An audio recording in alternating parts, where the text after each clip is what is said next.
Foster Cummings is dead wrong. The UNC will strengthen, not shut down, youth programs. Foster Cummings' recent assertion that the UNC government will close all youth programs is nothing short of baseless fear-mongering. With no concrete evidence to support this claim, it is clear that the statement is intended to incite panic and distrust among the people rather than contribute to an informed discussion about youth development. Cummings' rhetoric is just another example of the PNM's well-worn tactic, red tricks, designed to manipulate public perception. But in a political climate where citizens are increasingly demanding transparency, accountability, and substance over scare tactics, these methods are failing. The resounding defeat of the PNM at the polls on April 28th reflects the people's rejection of such dishonest political maneuvering. Here are 10 reasons why Foster Cummings is absolutely incorrect about his statement. 1. There is no official policy to close youth programs. At no point has the UNC government indicated any plan to dismantle youth initiatives. No public statement, policy document, or official decision supports Cummings' claim, making it pure speculation. 2. The real issue is accountability, not program cancellation. The new administration's audit into short-term hiring is about ensuring proper use of taxpayers' money, not shutting down programs. Oversight into questionable employment practices does not equate to discontinuation of beneficial initiatives. Philip Watts is doing his job.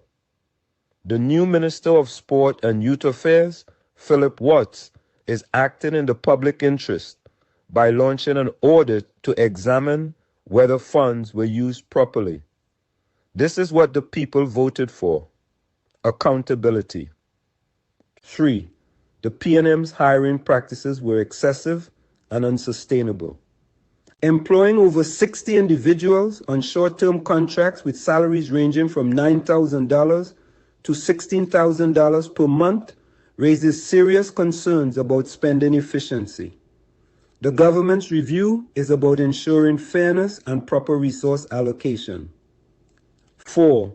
Political spin cannot disguise overspending. Cummings' argument ignores the reality that public funds must be handled responsibly. Questionable hiring should not be defended under the guise of getting the work done. The public deserves transparency. 5. Youth development remains a priority under the UNC government. Programs like UTech, Drive, NLTP, and MELAT remain key pillars for youth empowerment. Instead of shutting them down, the goal is to improve operational efficiency and reduce waste. 6.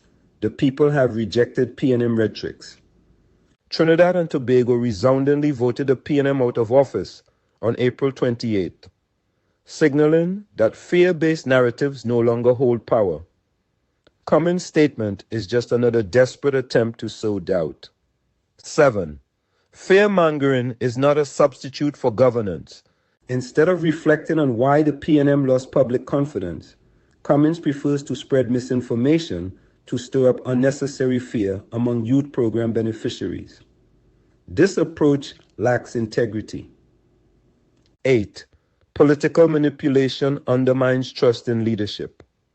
When politicians like Cummings use unchecked allegations to mislead the population, they weaken the trust people have in public institutions. Citizens deserve facts, not fabricated political narratives. 9.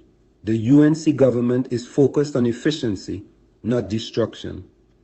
A government audit does not mean a program's elimination. It ensures that taxpayer money is being spent wisely, effectively, and ethically. That is good governance, not political retribution. 10. The PNM's electoral defeat is proof that the people see through the lies. Cummings' party was overwhelmingly defeated at the polls.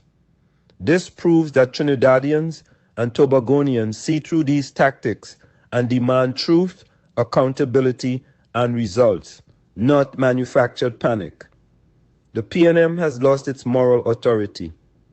After squandering over $500 billion in public funds with very little to show for it in the past decade, the PNM is in no position to lecture anyone on protecting youth programs. The results on April 28th were a referendum on that failure. In conclusion, Foster Cummings' unfounded claim that youth programs are being dismantled is nothing more than political theater. The people of Trinidad and Tobago are no longer susceptible to PNM's red tricks and fear-mongering tactics. They want accountability, transparency, and leadership grounded in truth. The resounding defeat of the PNM in the April 28 elections should serve as a wake-up call. The old methods no longer work. The people are watching, listening, and rejecting those who seek to divide and mislead. It's time for facts over fiction, governance over games, and leadership over manipulation.